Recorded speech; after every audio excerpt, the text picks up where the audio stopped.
The food we eat gives us the energy to work. In order to provide energy, the food should reach the body cells. But the cells cannot absorb the food in the same form as we eat. It should be broken down into small units so that the cells can absorb it. The process of breaking down of food into absorbable form is known as the digestion. All the contents in the food cannot be absorbed by the body. The waste must be eliminated. The system that helps in digestion and waste elimination is the digestive system. It includes the gastrointestinal tract, which is a 30 feet long tract that starts in mouth and ends in anus. The food we eat is first crushed by the teeth in our mouth, then passes to the pharynx, then to esophagus, and then to stomach. Most of the digestion happens in the stomach. From stomach, the half digested food enters the small intestine for further digestion and absorption. The waste materials passes through the large intestine and finally it is eliminated through anus. The gastrointestinal tract alone cannot carry out the process of digestion as some enzymes and secretions are essential for digestion. There are some accessory digestive organs and glands that secrete the enzymes essential for digestion. They are salivary glands, liver, gallbladder and pancreas. Now let's learn about the first organ in digestive system, the mouth. It has salivary glands, teeth and tongue. The roof of mouth is termed as the palate. The front portion of palate is hard as the mucosa covers the bone, but the back portion is soft and movable as it is made of muscles and connective tissue.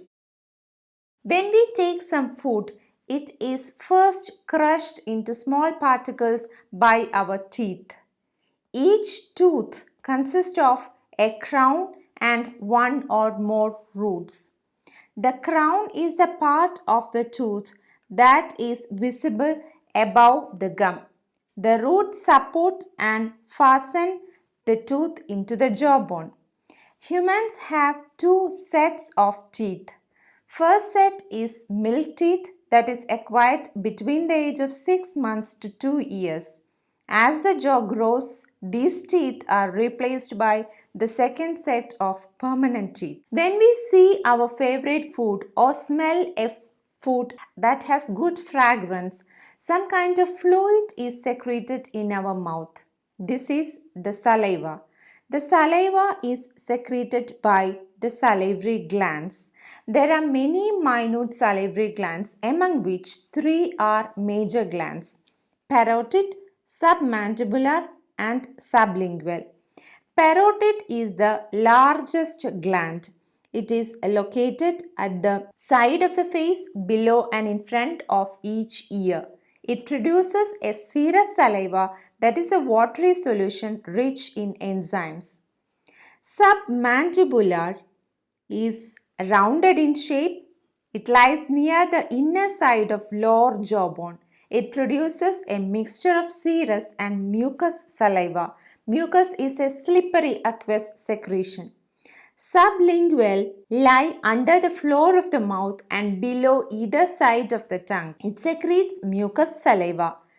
Around 1 to 1.5 liter of saliva is secreted in 24 hours. It contains water, inorganic ions, salivary proteins, amino acids and digestive enzymes like amylase and lipase. When the teeth crushes the food, it gets mixed with saliva. Saliva moistens and softens the food. It will transform the food into a semi-solid form called the bolus. We just discussed that saliva contains amylase and lipase. Amylase convert carbohydrates into simple sugars, maltose and dextrose. Initial carbohydrate digestion happens in mouth. Lipase acts on fats. Further digestion of fats takes place by the release of lipase by pancreas. The presence of salivary lipase is very important in babies whose pancreatic lipase has yet to be developed. Tongue is a muscular organ in the floor of the mouth. Tongue helps to swallow the bolus of food.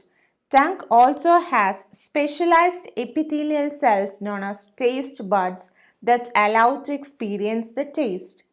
Tongue swallow food and this swallowed bolus now reaches the pharynx. Pharynx is a pathway that leads from nose, mouth into the esophagus and larynx. It permits the passage of swallowed food into the esophagus. The epiglottis is a lid-like opening at the top of the larynx. It closes the larynx when we swallow food so as to prevent food from accidentally reaching the lungs. Esophagus is commonly known as food pipe or gullet. It is a muscular tube of length 25 cm and a width of 1.5 to 2 cm. Esophagus is closed at both ends. It's closed at both ends by esophageal sphincters. When food enters the pharynx and reaches the tip of the esophagus, the upper esophageal sphincter opens and allows the food to enter the esophagus. Immediately, this sphincter closes to prevent the backflow of food into the pharynx. The esophagus opening is flexible that allows the entry of different sizes of food bolus. The food travels down the esophagus due to rhythmic contraction and relaxation of muscles known as peristalsis.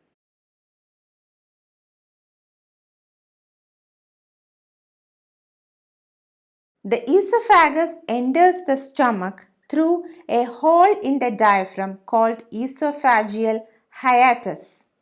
The lower end of esophagus is closed by lower esophageal sphincter.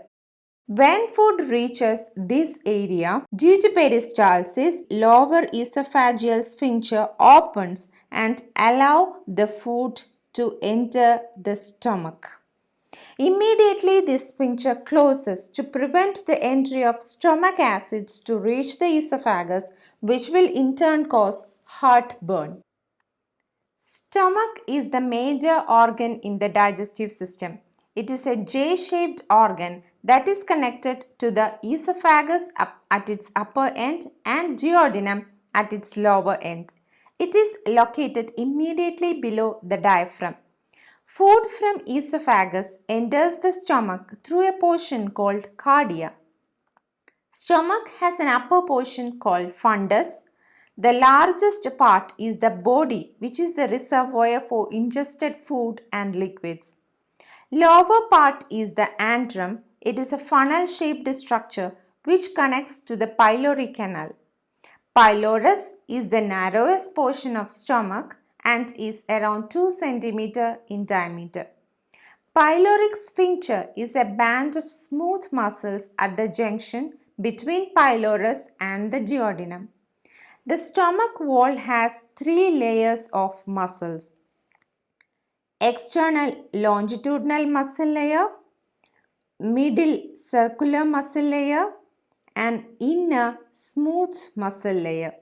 The inner surface of stomach is lined by a mucosal membrane called the gastric mucosa. Gastric glands are situated in the gastric mucosa, which secrete around 1.2 to 1.5 liter of gastric juice per day. Gastric juice contain hydrochloric acid, sodium, potassium, calcium, phosphorus, sulfate, and bicarbonate. There are 3 types of gastric glands that secrete gastric juice. They are cardiac, intermediate, and pyloric. Cardiac and pyloric Glands secrete mucus that coats the inner surface of stomach and prevent it from self-digestion by acids. Intermediate gastric gland is made up of three types of cells. They are zymogenic, peritoneal, and mucous neck cells. Zymogenic cells secrete pepsin that digests the proteins and renin that curdles the milk. Peritoneal secrete hydrochloric acid. Mucous neck cells secrete mucus. This gastric juice and the stomach contractions grind the food and convert it into a semi-solid form called the chyme. Rugae are a series of ridges. They are produced by the foldings of the wall of stomach. It allows for the expansion of stomach after the consumption of food. This chyme is then transported to the first part of small intestine, the duodenum. The partly digested food, the chyme, enters the small intestine for further digestion and absorption. Small intestine is around 22 to 25 feet in length and 3 to 4 centimeter in diameter. The absorptive surface area of small intestine is approximately the size of a tennis court, almost 2,700 square feet.